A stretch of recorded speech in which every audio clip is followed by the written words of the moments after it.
କେମିତି ବିରେ ନାଉରେ କେମିତି ହେବି ମୁଁ ପାରି ନାଉରେ ଯିବାକୁ ହେବ ତ ସେ ପାରି। ବହୁତ ସୁନ୍ଦର ଗୀତ।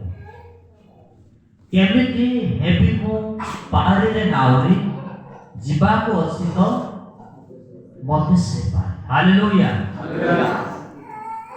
ଆମେ ସମସ୍ତେ ଗୋଟେ ଗୋଟେ ନାଉରୀ ମାନେ ସମସ୍ତେ ଆଉ ଆମେ ଏବେ ଗୋଟିଏ ପାରିରେ ଅଛୁ।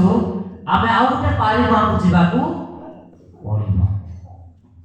ଆଉ ଯଦି ଆମେ ଆଉ ଗୋଟେ ପାରିକୁ ଯଦି ଆମକୁ ଯିବାକୁ ଅଛି, କେହି ତ ନାବ ବ୍ୟବହାର କରୁଥିବା ଡଙ୍ଗା, କେହି ତ ନିଜ ଶକ୍ତି ସାମର୍ଥ୍ୟ ଦ୍ୱାରା ପହଁରା ମାରି ଆଉ ଗୋଟେ ସ୍ଥାନକୁ ଯାଆନ୍ତି। ଆଉ ବିଭିନ୍ନ ଉପାୟ କରି ସେମାନେ ଆଉ ଗୋଟେ ସ୍ଥାନକୁ ସେମାନେ ଯାଆନ୍ତି। ଆଉ ଠିକ୍ ସେ ଆମେ ସମସ୍ତେ ନାଉରୀ ମାନେ ଆମେ ଦିନେ ନା ଦିନେ ଆର ପାରିକୁ ଯିବା। ଆଉ ଯେତେବେଳେ ମୁଁ ଖବର କାଗଜ ପଢୁଥିଲି, ମିହିର ଦାସ ଯେତେବେଳେ ସେ ମୃତ୍ୟୁବରଣ କଲେ, ତାର ଖବର କାଗଜରେ ସେ ଲେଖା ହେଇଥିଲା ଆର ପାରିରେ କାକା। ଆର ପାରିରେ କାକା। କାରଣ ଗୋଟେ ଫିଲ୍ମରେ ସେ ତାଙ୍କୁ କାକା ବୋଲିକି କୁହାଯାଇଛି। ହେଲେ ସେମିତି ଆମେ ଏଇ ପାରିରେ ଅଛୁ, କିନ୍ତୁ କେତେ ଦିନ ପରେ ଆମେ ସମସ୍ତେ ଆର ପାରିକୁ ଯିବା। ଆବ ବେଞ୍ଚି ନାହାନ୍ତି ନା? ଆମେ ଆଜି ନହେଲେ ମଧ୍ୟ କାଲିକି ନହେଲେ ମଧ୍ୟ ପହରଦିନ ନହେଲେ ମଧ୍ୟ ସପ୍ତାହଟେ ପରେ ନହେଲେ ମଧ୍ୟ ଗୋଟେ ମାସ ପରେ ନହେଲେ ମଧ୍ୟ ବର୍ଷଟେ ନ ହେଲା ପରେ ମଧ୍ୟ 5 ବର୍ଷ। ଆଉ ଯେମିତି ହେଲେ ଆମେ ପୃଥିବୀ ଛାଡ଼ିବାକୁ ପଡ଼ିବ। ଆମେ ଆଉ ଆର ପାରିକୁ ଯିବାକୁ ଅଛି। ତେଣୁ ଆମେ ସମସ୍ତେ ଗୋଟିଏ ନାଉରୀ ମାନେ ଯେ ଆମେ କିଛି ସମୟ ପାଇଁ ଅଛୁ, ଆଉ କିଛି ସମୟ ପରେ ଆର ପାରିକୁ ଆମେ ପାର ହେବାକୁ ପଡ଼ିବ। ଆଉ ଆମର ଭାଇ ଭଉଣୀମାନେ ଠିକ୍ ସେଇପରି ଆଜି ଆମର ଭଉଣୀମାନେ ଥିଲେ, କିନ୍ତୁ ଆଜି ଆଉ ସେମାନେ ନାହାନ୍ତି, ଯେଉଁମାନଙ୍କୁ ଆଜି ଆମେ ସ୍ମରଣ କରୁଛୁ ମୋର ପ୍ରିୟ ଭାଇ ଭଉଣୀମାନେ। ତେଣୁ ଆଜି ସୁସମାଚାର ଆଉ ପ୍ରଥମ ପଠନ ଦ୍ୱିତୀୟ ପଠନ ଆମ ସମସ୍ତଙ୍କୁ ଶିକ୍ଷା ଦିଏ ଯେ ଆମର ଆତ୍ମା ପବିତ୍ର ହେବା ଆବଶ୍ୟକ। ଆମର ଏହି ମନ ପ୍ରାଣ ପବିତ୍ର ହେବା ଆବଶ୍ୟକ, ଯଦ୍ୱାରା ସେ କୋଉଠି ରହିବ? ପ୍ରଭୁଙ୍କ ରାଜ୍ୟରେ ସେ ରହିବ। ମୋର ପ୍ରିୟ ଭାଇ ଓ ଭଉଣୀମାନେ, ତେଣୁ ଆଜିର ସୁସମାଚାରକୁ ଆଧାରିତ କରି ମୁଁ 3ଟି ବିଷୟ କହିବି। 3ଟି ବିଷୟ। ପ୍ରଥମ ବିଷୟ ହେଲା be generous। ତାର ଅର୍ଥ ଉଦାରତା ହୁଅ, ସ୍ନେହ ପ୍ରେମ କର, ଅନ୍ୟକୁ ସାହାଯ୍ୟ କର। ସୁସମାଚାର ତାହା ହିଁ ଆମେ ସମସ୍ତେ ଆଜି ଶୁଣିଲୁ ଯେ ପ୍ରଭୁ ଯେତେବେଳେ ସିଂହାସନରେ ଆସିବେ, କୁଆଡ଼େ ଆସିବେ? ମେଘମାଳାରେ ସେ ଯେତେବେଳେ ଆସିବେ, ସିଂହାସନରେ ବସିବେ। ଆଉ ସେଇ ସମୟରେ ଆମେ ଯେମିତିକି ଆମ ପାଇଁ ବହୁତ ସହଜ ହେବ ବାପା, ଆମ ପାଇଁ ବହୁତ ସହଜ ହେବ ଯେ ଆମେ ଛେଳି ଗାଈ ଗୋରୁ ଆମେ ଚଳଉଛୁ। ଗାଈକୁ ଆମେ କୋଉଠି ରଖିବା, ଛେଳିକୁ ଆମେ କୋଉଠି ରଖିବା, ମେଣ୍ଢାକୁ ଆମେ କୋଉଠି ରଖିବା, ଆମେ ସ୍ଥାନ ନିରୂପଣ କରିଛୁ। ଆଉ ଠିକ୍ ସେହିପରି ଯେତେବେଳେ ରାଜା ସିଂହାସନରେ ଆସିବେ, ସେ ସିଂହାସନରେ ବସି ଆମ ସମସ୍ତଙ୍କୁ ସେ ପୃଥକ କରିବେ। ଆଉ ସେଇଠି କହିବେ କ'ଣ? ମୁଁ ଯେତେବେଳେ ଖାଇବାକୁ ପାଇଲି ନାହିଁ, ମୁଁ ଯେତେବେଳେ ଭୋକିଲା ଥିଲି ତମେ ମୋତେ ଖାଇବାକୁ ଦେଲ, ଯେତେବେଳେ ମୁଁ ଶୋଷିଲା ଥିଲି ତମେ ମୋତେ ପିଇବାକୁ ଦେଲ, ଯେତେବେଳେ ମୁଁ ବସ୍ତ୍ରହୀନ ଥିଲି ପିନ୍ଧିବାକୁ ଦେଲ, ପ୍ରବାସ ଥିଲି ମୋତେ ଜାଗ୍ରତ ନେଲ, ଉଲଗ୍ନ ଥିଲି ତମେ ପିନ୍ଧିବାକୁ ଦେଲ। ସିଏ ପ୍ରଶ୍ନ କରିବେ ଆଉ ସେ ଆମକୁ ବିଚାର କରିବେ। ଆଉ ପ୍ରଥମ ବିଷୟ କହିଲେ be generous। ତାର ଅର୍ଥ ଉଦାରତା ମନକୁ ତମେ ଦିଅ, ଉଦାରତା ମନକୁ ତମେ ଦେଖାଅ, ବା ଜଣକୁ ସାହାଯ୍ୟ କର, ପ୍ରେମ କର, କିଛି ଦିଅ। ଆଉ ଶେଷ ସମୟରେ ପ୍ରଭୁ ତାହା ହିଁ ଆମକୁ ପ୍ରଶ୍ନ କରିବେ ଯେ ମୁଁ ଯେତେବେଳେ ପ୍ରବାସୀ ଥିଲି ତମେ ମୋତେ ଖାଇବାକୁ ଦେଲ ନାହିଁ, ଯେତେବେଳେ ମୁଁ ଭୋକିଲା ଥିଲି ମୋତେ ଖାଇବାକୁ ଦେଲ ନାହିଁ, ଶୋଷିଲା ଥିଲି ମୋତେ ପିଇବାକୁ ଦେଲ ନାହିଁ, ଉଲଗ୍ନ ଥିଲି ତମେ ମୋତେ ପିନ୍ଧିବାକୁ ଦେଲ ନାହିଁ। ଶେଷ ମୋତେ ବିଚାର କରିବେ। ତେଣୁକରି be generous। ଆମେ ଉଦାରତା ହେବାର ଆବଶ୍ୟକ ଅଛି। ଆଉ ବିଶେଷ କରି ଖ୍ରୀଷ୍ଟ ବିଶ୍ୱାସୀମାନଙ୍କ ପାଇଁ ଏହା ଉଦ୍ଦିଷ୍ଟ ଯେ ଏହା ଦ୍ୱାରା ଆମେ ପବିତ୍ର ହେବା। ଏହା मोचन हेब आम जो प्रत्येक समय जो चांदा पकाउछु भावतु ना सेटा साधारण चांदा केबे ना साधारण चांदा हो बुझुछ ना जो टंकाटे को 2 टंका हो 5 टंका हो 10 टंका जो पकाउछु सेटा साधारण चांदा हो के जाने तब किति पकाउछु मु जानि ना किंतु मो मध्य जते मो तीर्थ स्थान को जाए मो मध्य मु चांदा पकाए किछि उद्देश्य नहीं आ समस्त प्राय तो पिता पुत्र पके के हमें पकेला किछि उद्देश्य नहीं कोन पाए पवित्र हेबा पवित्र कृत हेबा पाए बीच रस आ ताहा शेष दिन रे हमको पचारिबे हेले आमे जदि उदारता हेबा नाही शेष दिन रे विचारित होला बेल को आमे प्रभु को प्रश्न करिबा प्रभु हमको जते प्रश्न करिवे आमे तार उल्टा कहिबा प्रभु को जे मु केबे केते बेले काहे की जे आपन को भोगिला दिवस समय सुसला दिवस समय मु किछि कोली नाही आमे उल्टा प्रभु को आमे प्रश्न करिबा तेनो आमे मनुष्य आमे सीधा लोक आमे उल्टा लोक समस्त उल्टा उल्टा सुनाई कि उल्टा बोल जने जो बोल ए करे ए सेटा उल्टा ए प्रभु प्रश्न करिबा पूर्वरु प्रभु को प्रश्न करिबा पूर्वरु आमे प्रभुଙ୍କର ସେହି उत्तରରେ आमे समस्त परिवर्तन हेबा एना करे बीच जनस अन्यमान को साहाय्य अन्यमान को प्रेम अन्यमान को स्नेह କରି आमे बଞ୍ଚିବା आवश्यक मोर प्रिय भाई एटा ना प्रथम विषय अन्य को साहाय्य करिबा द्वितीय विषय हैला बी ट्रांसफॉर्म कारण तो परिवर्तन हुओ मो कहली ना आज नहले काटी तो मरिबो ना काटी नहले पदे को निहाती मरिबो बड़ होले केते वर्ष होइछ 50 वर्ष कि तो आमे दिने ना दिने मरिबा तेनु करी बी ट्रांसफॉर्म आमे कोन हेबा परिवर्तन हेबाकू अछि मने रखतो परिवर्तन हेबाकू हमकू अछि तेनु करी मो गीतर गाइली केमिति हेबी मु पारी रे नाउरी जीवाको अछि तो मते सेवा एले से पारी को जीवा पूर्वरु आपको परिवर्तन हेबाको अछि उदारता हेबाको अछि भल भाबरे बचिबाको अछि प्रस्तुत हेबाको अछि प्रस्तुत कि रहिबाको अछि कारण आमे जानिनु केतेले आमे चाली जीवा केतेले हमको निष्पास चाली जीवो आमे जानि ना हो आमे आरो पारी को जीवाको अछि ता पूर्वरु आमे प्रस्तुत हेबाको अछि गोटे जगह आमे जो गोला प्रस्तुत बिना प्रस्तुत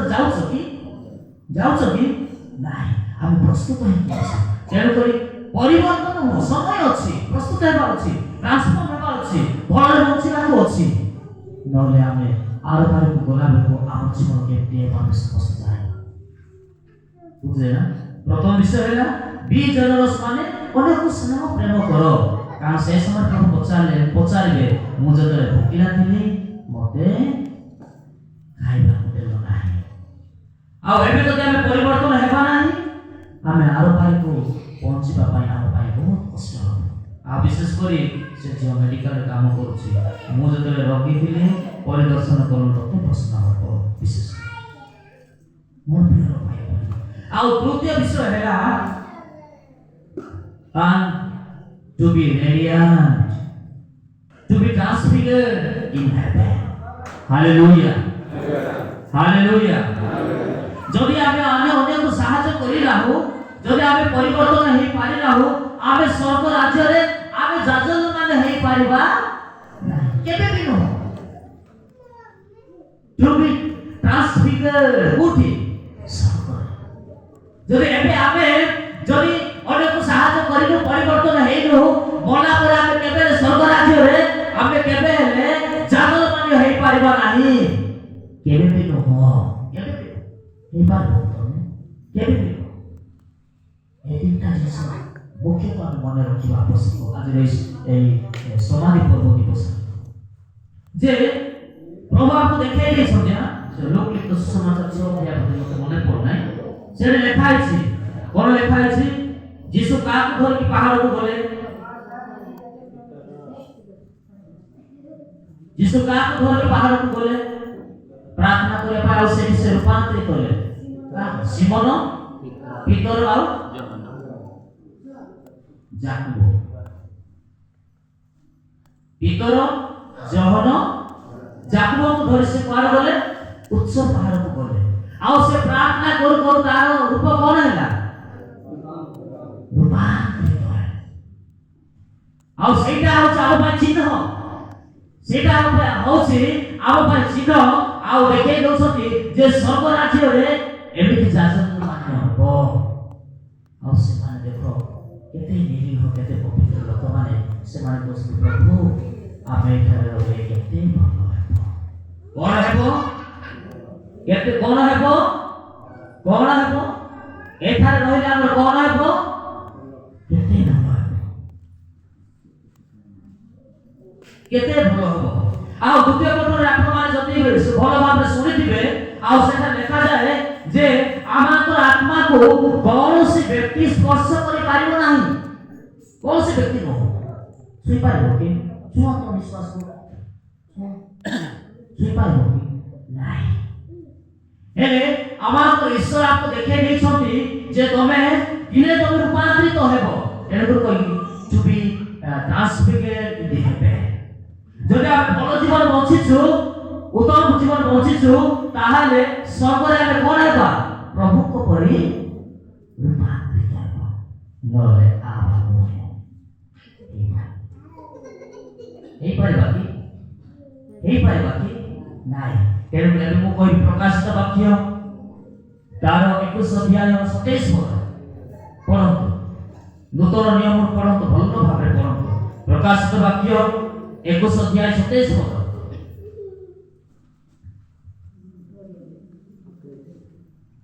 समस्त एटा को मन रखबार अछि कौनसी असिद्ध विषय किबा धन्य कर्मचारी ओ मिथ्याचारी केहि सतिरे कदापि प्रवेश करियो नाही हालेलुया हालेलुया कौन सी असुचि आत्मा अपवित्र व्यक्ति अपवित्र आत्मा कोठी प्रवेश करि पारिबो नाही कोठी हालेलुया हालेलुया ओहिना तेणु करे आपको दरकार कोन स्नेह प्रेम रे बंचिबा अनेक साहाय्य करी बंचिबा अनेक आमे तार मंगल काम करी बंचिबा को आपको आवश्यक आ विशेष करी आमे समस्त कोन करबा परिवर्तन जीवन को यापन करबा को अछि आ सेकी करि पाइबा नाही कौन सी असुचि आत्मा अपवित्र आत्मा मंद व्यक्ति केवल कोठी प्रवेश करि पारिबो नाही हालेलुया हालेलुया मोर प्रिय भाई ଏହା होछि तेणु प्रभु आपको सचेतन कर दउछंती जे तमे रूपांतरित हेबाको अछि ताहाले तमे उत्तम जीवन यापन करबाको अछि जदि तमे रूपांतर हेबाको अछि ताहाले तमे परिवर्तन हेबाको अछि मोर प्रिय भाई माने प्रकाशित वाक्य 22 अध्याय 12 पद प्रकाशित वाक्य 22 अध्याय 12 देखो मो शीघ्र आसुछि मो पुरस्कार नै आसुछि एवं मो प्रत्येक लोकंको तांकर कर्म अनुसार पुरस्कार देबे तापर अल्फा ओमेगा प्रथम ओ शेष आदि ओ अनंत ए जेतबे से प्रभु आसीबे सिंहासन रे आसीबे से पुरस्कार नहीं आसीबे आउ से विचार करिवे आउ से पुरस्कार देबे की पुरस्कार की पुरस्कार देबे की पुरस्कार देबे ये पुरस्कार गिराडसन पुरस्कार स्वर्ग राज्य पुरस्कार आ विचार करबा समय रे हाथ को कहिबे मन कर रे अभिषिक्त व्यक्ति कोन मोठार दूर हो की दुख आ सते बेले मते ही प्रभु प्रथमे कहिबे तू पळा रे तू मोर लोक मान को किछ शिक्षा दे प्रथम मते प्रभु होबी नहीं कहले ना हे अभिशप्त कोन मोठार तुमे दूर चली जाओ आओ अनंत जीव काल रो प्रस्तुत अनंत अग्नि को तुमे चली जाओ ये दुख ମୋ ପ୍ରିୟ ଭାଇ ଭଉଣୀମାନେ, ଆଉ ତାକୁ ଯଦି ମୁଁ ବର୍ଣ୍ଣନା କରିବି କ'ଣ ସେଇଟା ମାଥୁରୀ ଦୁଃସମାଚାର ତାର 22 ଅଧ୍ୟାୟ 14 ପଦକୁ ଯଦି ମୁଁ ବର୍ଣ୍ଣନା କରିବି 13-14 ପଦକୁ, ଭୟଙ୍କର ବିଷୟ ସେଠି ଲେଖା ହେଇଛି କ'ଣ ବୋଲି, ଯେ ଆମକୁ ହାତ ଗୋଡ଼ ବାନ୍ଧି କୋଉଠି ଫିଙ୍ଗିବେ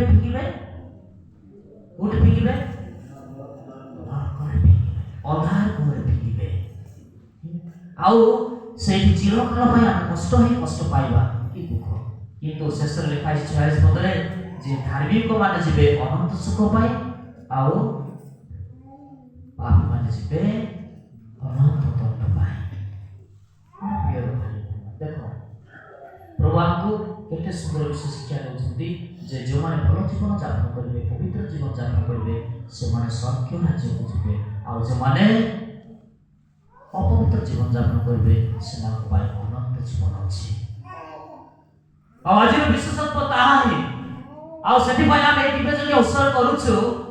ଆମର ଏଠି କାଥଲିକ ବାଇବେଲରେ ଲେଖା ହେଇଛି 2 ମାକାବୀୟ 12 ଅଧ୍ୟାୟ 44ରୁ 48 ପର୍ଯ୍ୟନ୍ତ ଯଦି ଆମେ ପଢିବା, ସେଠାରେ ଲେଖାଯାଏ ଯେ ମାକାବୀୟ ମାନେ କ'ଣ କଲେ, ଯେ ତାଙ୍କ ଗୃହର ସମସ୍ତ ଲୋକମାନେ ଯେଉଁମାନେ ମୃତ୍ୟୁବରଣ କରିଥିଲେ ସେମାନଙ୍କ ପାଇଁ ସେମାନେ ପ୍ରତ୍ୟେକ ଘରୁ ସେମାନେ କ'ଣ କଲେ, ଚାନ୍ଦା ସଂଗ୍ରହ କଲେ। ଆଉ ସେମାନେ ଚାନ୍ଦା ସଂଗ୍ରହ କରି କ'ଣ କଲେ, ସେ ଚାନ୍ଦା ସଂଗ୍ରହ କରି ସେ ଚାନ୍ଦାକୁ ଧରି ସେମାନେ ଜେରୁସାଲେମ ମନ୍ଦିରକୁ ଗଲେ, ଆଉ ସେଠାରେ ସେମାନେ ବଳି ଉତ୍ସର୍ଗ କଲେ। ହାଲେଲୁୟା। କାହା ପାଇଁ?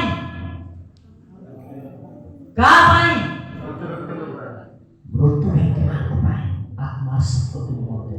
କି ସୁନ୍ଦର ବିଷୟ। ତେଣୁକରି ମୁଁ କହିଲି, ରହିବା ମା ଅଛି, ବାପା ବି ଅଛନ୍ତି ନିଶ୍ଚିତ, ଆଉ କେହି ଆମେ ସମସ୍ତେ ଭାଇନା ସମସ୍ତେ ଅଛୁ, ଯେ ଆମେ ଏଠି ଯେତେବେଳେ ଏ ପୃଥିବୀରେ ଥାଉଛୁ ସେହି ସମୟରେ ଆମର ବାପା ମାଆଙ୍କୁ ଆମେ କେତେ ଜାଗ୍ରତ କରୁଛୁ ନା, ଆଉ ସବୁଠାରୁ ବେଷ୍ଟ ମେଡିକାଲକୁ ଯାଉଛୁ, ଆଉ ସବୁଠାରୁ ବେଷ୍ଟ ଡକ୍ଟରକୁ ଆମେ ଦେଖାଉଛୁ ଏ ପୃଥିବୀରେ ଥିବା ସମୟରେ ରୋଗ। କିନ୍ତୁ କେତେ ଜଣ ଅଛୁ ଆମେ ଖାଲି ଏ ପୃଥିବୀର ଲୋକମାନଙ୍କୁ ଆମେ ଜାଗ୍ରତ କରିକି ଛାଡ଼ି ଦେଉଛୁ, କିନ୍ତୁ ଧନ୍ୟ ଯେଉଁମାନେ ଆର ପୃଥିବୀ ବିଷୟରେ ଚିନ୍ତା କରୁଛନ୍ତି। ହାଲେଲୁୟା। କାଲି ଆମେ ଏ ପୃଥିବୀରେ ସେମାନଙ୍କୁ ଜାଗ୍ରତ କରୁଛୁ ତାହା ନୁହଁ, କିନ୍ତୁ ଆର ପୃଥିବୀର ଲୋକମାନଙ୍କୁ ଜାଗ୍ରତ କରିବାକୁ ହେଲେ କ'ଣ ଦରକାର? ପ୍ରାର୍ଥନା। କ'ଣ ଦରକାର? ବିବେଚନା। କ'ଣ ଦରକାର? ମାଳ ପ୍ରାର୍ଥନା। କ'ଣ ଦରକାର? ସେମାନଙ୍କ ପାଇଁ ଉପାସନା କରିବା। ଖାଲି ଏଇ ଜଗତର ଥିଲା ସମୟରେ ଖାଲି ଜାଗ୍ରତ କଲେ ହେବ ନାହିଁ। ବୁଝିଆନ୍ତି ନା? ଯିଏ ତମକୁ ସ୍ନେହ ପ୍ରେମ କଲା, ଯାହାକୁ ତୁମେ ସ୍ନେହ ପ୍ରେମ କରି ଜାଗ୍ରତ ନେଲ, ଆଉ ସେ ଚାଲିଗଲା ପରେ ତାକୁ ଖାଲି ଏ ବିଷୟ ଚିନ୍ତା କଲେ ହେବ କି? ଆର ଜଗତର ବିଷୟ ଚିନ୍ତା କର, ଯୋଉଦ୍ୱାରା ସେ ଆର ଜଗତରେ ଖୁସିରେ ରହିବ, ଆର ଜଗତରେ ରହି ମଧ୍ୟ ତମ ପାଇଁ ସେ ପ୍ରାର୍ଥନା କରିବ, ଆମର ଆଜି ଏଇ ଦିନ ଅଛି, ଆମେ କି ଅଧିକ କହିବି ହେବ ନା? ଚଳିବ ତ? ଆମର କେତେଟା ସ୍ଥାନ ଅଛି, କେତେଟା ସ୍ଥାନକୁ ଆମେ ବିଶ୍ୱାସ କରୁଛୁ। ଆମର କାଥଲିକ ବିଶ୍ୱାସୀ ମାନେ କେତେଟା ସ୍ଥାନକୁ ବିଶ୍ୱାସ କରୁଛୁ? କ'ଣ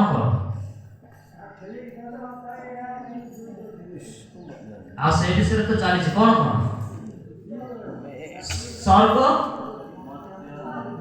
ନର୍କ, ପ୍ରାୟଶ୍ଚିତ୍ତ। ଇଂଲିଶ ସ୍ଥାନ ନା? ସ୍ୱର୍ଗ, ନର୍କ, ପ୍ରାୟଶ୍ଚିତ୍ତ। ଆଉ ସ୍ୱର୍ଗକୁ କେଉଁମାନେ ଯିବେ? ଯେଉଁମାନେ ଧାର୍ମିକ ଲୋକମାନେ ସେମାନେ ସାଲେମ ବାବା या सालमा होनेरो एबे स्वर्ग। ଆଉ ନରକକୁ କିଏ ଯିବେ?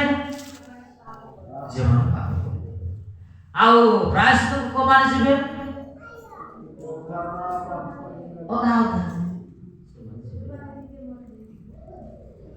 ନିଜେ ନାହିଁ, ସେ ନିଜେ ବେଳ ନିଜ ଆତ୍ମାକୁ ହତ୍ୟା କରୁଛି, ସେ ଜୀବ ନରକକୁ ହେଲେ ଯିଏ ଟିକେ ଭଲ ଟିକେ ମନ୍ଦ ସିଏ କୁଆଡ଼େ ଯିବ? ପ୍ରାୟଶ୍ଚିତ୍ତ ଆତ୍ମା ପ୍ରାୟଶ୍ଚିତ୍ତ ସ୍ଥାନକୁ। ହେଲେ ଆମେ ଚିନ୍ତା କରିପାରିବେ ପୃଥିବୀରେ ଏମିତି ଲୋକ କିଏ ଅଛି ଯିଏକି ସବୁବେଳେ ଖାଲି ଭଲ କାମ କରୁଛି? ଅଛି?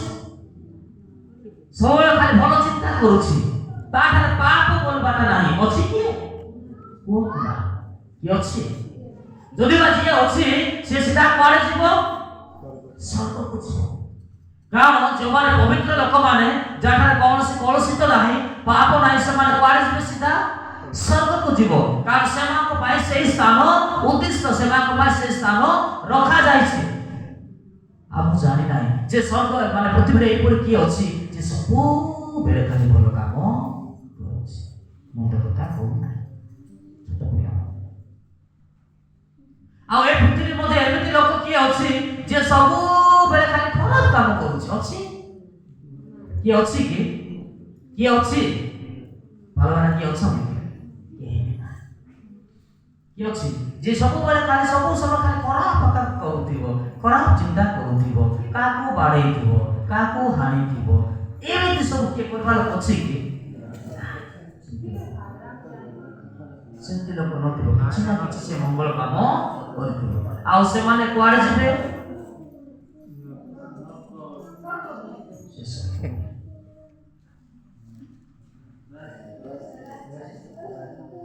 ମାନେ ଯିଏ ଟିକେ ଭଲ ଟିକେ କାମ ଆଉ ଯିଏ ସବୁ ଖରାପ କାମ କରୁଥିବ ସେ କୁଆଡ଼େ ଯିବ ହେଲେ ଏବେ ଚିନ୍ତା କରିବା ଯେଉଁମାନେ ମୋତେ ମରିଛନ୍ତି ଯେଉଁମାନେ ମୋତେ ଚାଲି ଯାଇଛନ୍ତି କିଛି ଭଲ କରିଛନ୍ତି ତ ବାବା କିଛି ଖରାପ ମଧ୍ୟ କରିଛନ୍ତି କୋଉଠି ଅଛନ୍ତି କ'ଣ ଦରକାର ସେମାନଙ୍କୁ